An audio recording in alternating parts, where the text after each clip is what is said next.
ओम भगवते वासुदेवाय नमः। आप सभी को हिंदू धर्म के महापर्व जन्माष्टमी की बहुत बहुत शुभकामनाएं। जन्माष्टमी कृष्ण भक्तों के लिए बहुत ज़्यादा विशेष महत्व होता है। जन्माष्टमी के दिन जो लोग लड्डू गोपाल की सेवा करते हैं वो भी जन्माष्टमी को एक उत्सव की तरह ही मनाते हैं। जन्माष्टमी के दिन हमें पूजा कैसे करनी है, क्या क्या सामग्रियों के साथ हम किस प्रकार से पूजा करते हैं। तो जन्माष्टमी के दिन आप व्रत करें या ना करें, लेकिन पूजा हमें अवश्य करनी होती है। तो सुबह के समय से जैसे हम लड्डू गोपाल की रोजाना सेवा करते हैं, ठीक वैसे ही हमें रोजाना की तरह ही पूजा करनी है सुबह के समय। फिर शाम के समय 7 बजे के आसपास सूर्यास्त के बाद, जन्माष्टमी के दिन सूर्यास्त के बाद लड्डू गोपाल को हमें लाल रंग की एक पर्दा लगा देना है, एक पट्टी या फिर कोई भी हमें चुनरी से उनको ढक देना लड्डू गोपाल जी को, जिसे हम उनका जन्म कराना भी कहते हैं। लाल रंग के कपड़े से हमने लड्डू गोपाल जी को ढक देना होता है। साथ में एक डंठल वाला खीरा भी रख लेना है और इसी के साथ में एक चांदी का सिक्का या फिर कोई भी साधारण सिक्का हम रख लेंगे। अब हम हाथ जोड़ करके चले जाएंगे। ऐसे भगवान जो श्री कृष्ण है उनको हमने ढक करके रख दिया है। तो अब हमें हाथ जोड़ करके यहाँ से चले जाएंगे और रात को जब 12 बजेंगे तब लड्डू गोपाल जी का जन्म होता है। तब हमें घंटी बजानी है या फिर हमें ताली बजानी है और फिर इसके बाद से हम लड्डू गोपाल का जन्म हम करा देते हैं। पर्दा हम हटा देते हैं और इसके बाद हम खीरे के वो डंठल की तरफ से सिक्के की सहायता से गोल गोल करके हम अलग कर देंगे। सिक्के से ही करेंगे हम ऐसा, और इसी तरह से हम इसको नाल छेदन भी कहा जाता है। इसको डंठल के भाग को हम मिट्टी में हम दबा देंगे, सिक्के को अपने पास हम रख लेंगे और खीरे को हम लड्डू गोपाल जी को भोग लगा करके सबको प्रसाद स्वरूप हम बांट देंगे। इस प्रकार से लड्डू गोपाल का जन्म हम करा देंगे।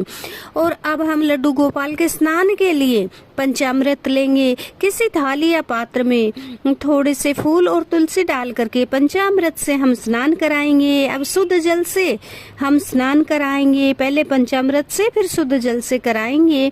और इसके बाद से हम पंचामृत है जो स्नान के बाद जो पंचामृत है उसे लड्डू गोपाल का जिससे हमने स्नान करवाया है वो अब चरणामृत बन जाएगा और हम प्रसाद स्वरूप सब में बांट देंगे। और इस प्रकार से स्नान हमने लड्डू गोपाल का करवा करके अच्छे से हम उनको पोंछ देंगे टॉवल से, और फिर हम नए वस्त्र लड्डू गोपाल जी को पहनाएंगे और आभूषण भी पहनाएंगे, साथ में श्रृंगार करेंगे, मोर पंख लगाएंगे, मुकुट लगाएंगे, बांसुरी लगाएंगे।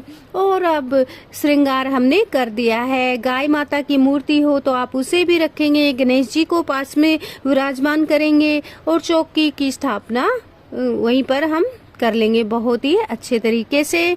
आप दिन में भी चौकी लगा सकते हैं।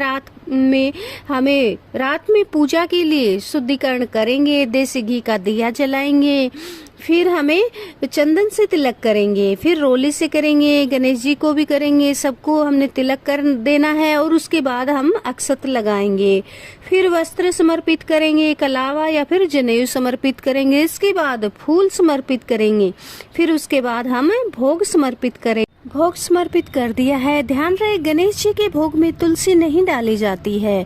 फिर लड्डू गोपाल जी को हम भोग लगाएंगे। भोग समर्पित हम तुलसी वाला भोग हम लड्डू गोपाल जी को समर्पित करेंगे क्योंकि तुलसी लड्डू गोपाल जी को बहुत ही प्रिय है। और माखन मिश्री का भोग अवश्य समर्पित करेंगे। धनिया पंजीरी का भोग समर्पित करेंगे। इसी से हमें व्रत खोला जाता है। फलों से भी भोग लगा सकते हैं। शुद्ध सात्विक भोग लगाए, जल का भोग लगाए, धूप दीप दिखाए और हम दक्षिणा अवश्य भी रखेंगे।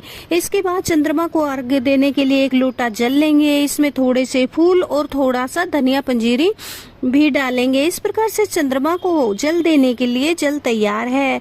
और श्री गणेश जी व भगवान श्री कृष्ण की हम आरती करेंगे। ओम नमो भगवते वासुदेवाय का हम जाप करेंगे और इस प्रकार से आरती के बाद पूजा में रही कमियों के लिए हम क्षमा याचना करेंगे और मनोकामना पूर्ण के लिए प्रार्थना करेंगे और भगवान श्री कृष्ण जी से प्रार्थना करेंगे। और इस तरह से जन्माष्टमी की रात में हम पूजा करेंगे। पूजा के बाद जल के लोटे को हम चंद्रमा को अर्घ्य देंगे और फिर लड्डू गोपाल जी को झूला अवश्य झुलाना है हमें। फिर पूरी रात हमें झूले में नहीं सुलाना है। झूले में हमें लड्डू गोपाल को नहीं सुलाना है, अपितु उनके अपने शयन कक्ष में हमें आसन पे उनके बेड पे हमें सुला देना है। और फिर उसके बाद जो है हमारी पूजा जो है पूर्ण हो जाती है। मैं कामना करती हूँ कि आप सभी की जन्माष्टमी मंगलमय हो।